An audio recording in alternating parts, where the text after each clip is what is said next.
Hi guys, today I want to talk about what do you do when you feel like giving up? What do you do when you think nothing's going to work?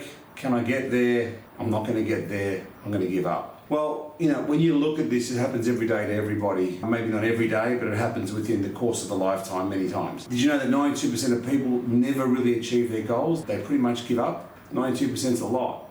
Giving up is, easy. Sometimes it seems like the only way out, but there always is an alternative. It's always going to be there. Giving up is always there. So it's a natural default. It's the easiest way to get from A to B, but you're really not getting anywhere, are you? Every successful person you would admire within your whole life probably got there for that admiration because they never gave up on something. The only difference is they know how to move forward. They know how to push themselves. Being able to learn how to get the tools to push yourselves forward is an art form. It's a skill. It's a motivator. It's something inborn. It's extremely powerful. The greatest athletes, the greatest performers in the world learn how to push themselves forward when they're at their lowest. That's what makes them the greatest. What if I told you that the moment you feel like quitting, that actual moment is the moment you need to keep going the most, because that's where the growth is, and that's where you're going to learn how to do it. Now, let's be completely transparent. Feeling like giving up is a natural experience. It doesn't matter where you are, what your goals are, whether it's health, whether it's personal, it's going to happen. It's the truth. Feeling like you want to opt out and signing out, it's a natural sign, it's a natural default, as we mentioned. So, what do we need to do to sort of avoid that? Well, it's not that easy. Giving up isn't something that happens straight away. It's normally a culmination of things. If everything's going really well and you're full of beans, you've had a good night's sleep, you've had a good meal, your body's looking good and feeling good, and your brain's looking good and feeling good, and your complexion's looking good and feeling good, internally, externally, it's not that difficult to keep moving forward. It's when things culminate. It's when they landslide. It's when you start to ruminate. It's when you're exhausted. It's when you haven't had as much sleep. It's when not one thing happens, but the old adage, things happen in threes. They happen in threes because one spills over to the other, which spills over to the other. Those three alone, those three things together make you feel like the world is unconquerable. And, there's no way you can become unstoppable. So, a lot of it's got to do with mental burnout. Making decisions, your brain is wired, in a world for pain and discomfort, which makes, like feeling like quitting a relief. It's a normal world that we're in, and, comfort leads to long-term regret. When you're in a comfort zone and you keep yourself in that comfort zone, I've seen it time and time again. People stop working, they go on holiday, and if they go on that holiday and they naturally actually need that holiday, it's great, it's revitalizing. If they don't need that holiday, the brain starts to actually worry. It works at 16 quadrillion operations per second. That's a lot of fast movement within one little confined space. So people start to worry about the smallest things. I've seen it before. People aren't challenged. They're not got goals. They haven't got goals. They're not achieving goals. So they decide to go on holiday. And on that holiday, they start worrying about the mail. They start worrying about the taps not working. They start worrying about the lights not working. The things that just normally a busy person would never even think about. So, mental burnout is a real thing, but you could burn your own brain out if you've got nothing to challenge yourself about. So what I'm getting at here is to avoid that giving up. First of all, you need to be busy with stuff that's actually worthwhile being busy for. What's the difference between a busy person and a non-busy person? A non-busy person might be somebody that's achieved things, and potentially they're not busy right now because they're having a break. Who knows? A busy person might be somebody that thinks they're busy but they're not really busy, or a busy person might be somebody that actually is busy. But what it comes down to is what's actually real and what actually matters. If you just go into this world and you don't challenge yourself, and you're constantly going on holidays, and you're constantly taking time out, and you're constantly having a rest, your brain needs to keep occupied. So it'll start to worry about the smallest things. So when you are about to give up, work out, are you actually giving up on something that's worthwhile, or is it something that you've created yourself and you've created your own mental burnout?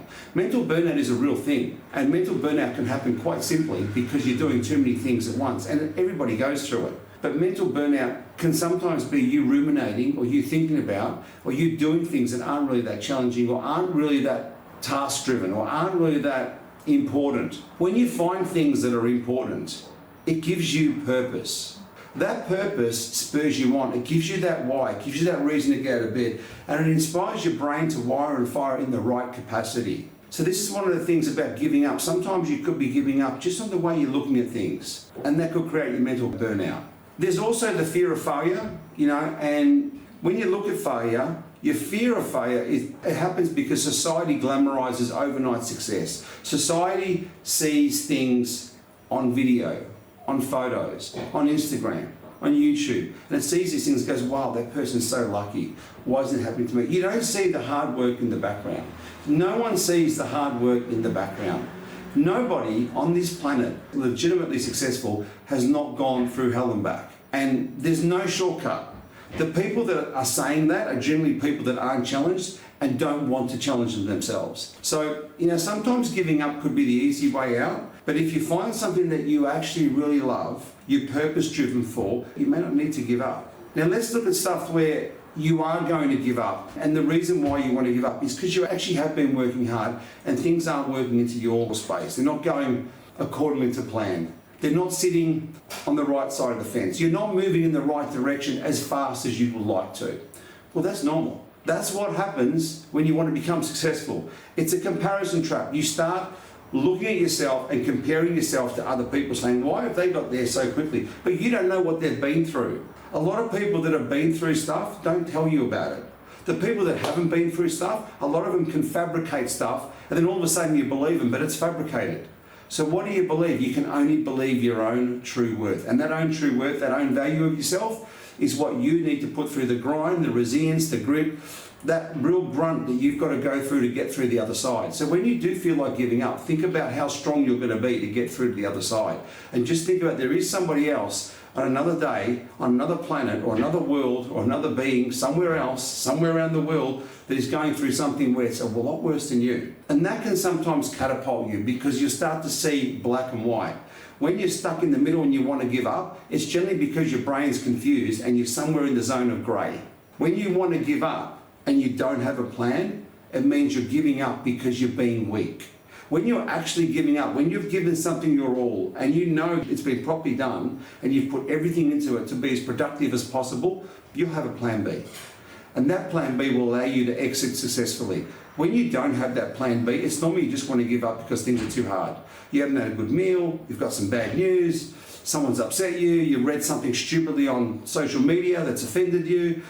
Well, who knows? You've had a bad night's sleep, you've had 4 nights bad sleep, somebody in the family's unwell, you're unwell, your dog's unwell, someone's unwell. It's fabricated within your own brain, it could be grey. When you're really ready to give up, you'll have a plan B.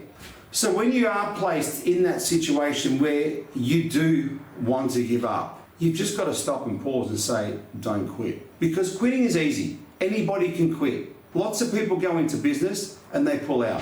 Over 93% actually, people that go into business just quit. But businesses all work the same way.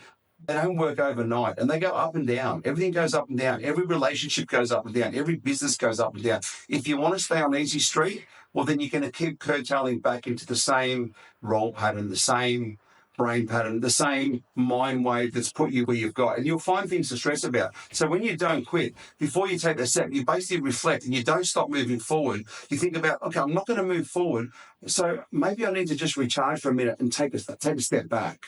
That little pause might give you that recharge. Even if you've got to take a nap, it might be a 10 or 15 minute nap, it might be the thing that you need to rewire and fire your brain. And sometimes your brain could be moving in a certain way that all it needs is a hard start. It's like your phone.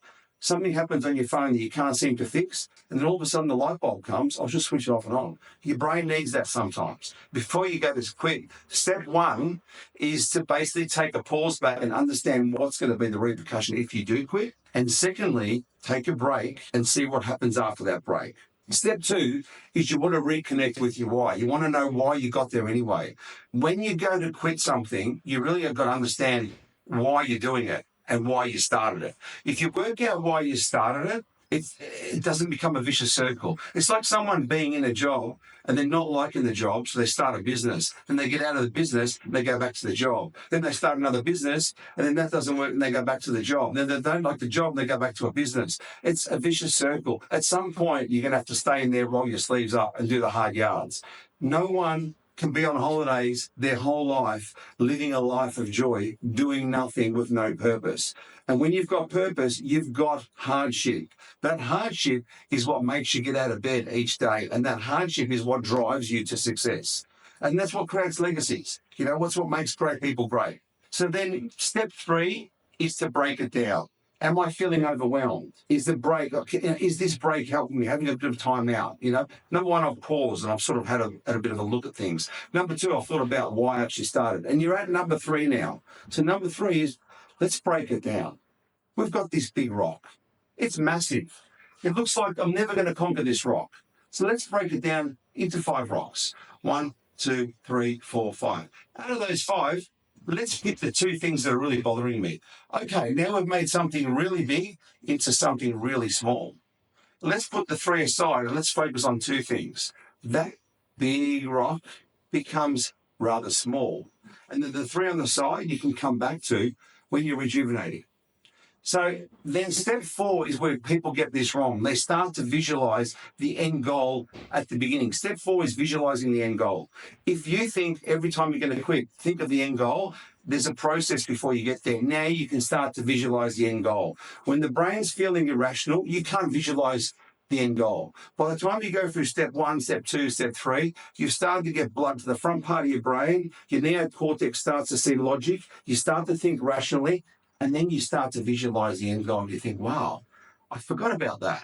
Everybody forgets about the end goal and they forget about why they started something when they're about to give up. So it's just a matter of time to get blood flow back to that front part of the brain so you can think logically and get it away from your emotional brain. When you're in your emotional brain, your limbic brain, when you're in your hardcore reptilian brain at the back and you're thinking of flight or fight, you can't think logically. So at step 4, you start thinking logically and you start to visualize the end goal. And then step 5 is the key. That's accountability. That's when you come in and say, doing this is not only going to help me, it's going to mean a lot to my family. It's also going to mean a lot to my friends. It's also going to mean a lot to other people that I want to help. So you put in that sense of accountability. You tell someone you trust about what you're doing. You make sure you trust that person. Because if you tell the wrong person, they could ruin those first 4 steps. So you better know who you're telling. But most importantly, you need to have accountability in yourself due to what you're going to do for others. So I just want to leave you with this. So every success story that you know within history, whether you've seen it on TV or whether you've heard about it, or whether you've had it yourself, all culminates around giving up. But in that story, somebody did not give up. That's why there's a great story at the end. There's a great ending. There's a great comeback trail. There's a villain. There's a victim. There's a hero. And that hero is the person that comes out. You want to be the hero. The person that gives up is the victim. And nobody likes a victim. Just like nobody likes a smartass, nobody likes a victim, nobody likes somebody that complains, and nobody likes a procrastinator. You don't want to be that person because nobody likes them. And everybody wants to be liked and then trusted. If this video has helped me, hit that like button. We really want you to subscribe, get motivated so we can do a lot more for you. These are sort of videos we want to bring out. We're getting great pull through for demand from these sort of topics. So let's hold each other accountable. Click that subscribe button and look forward to seeing you next time.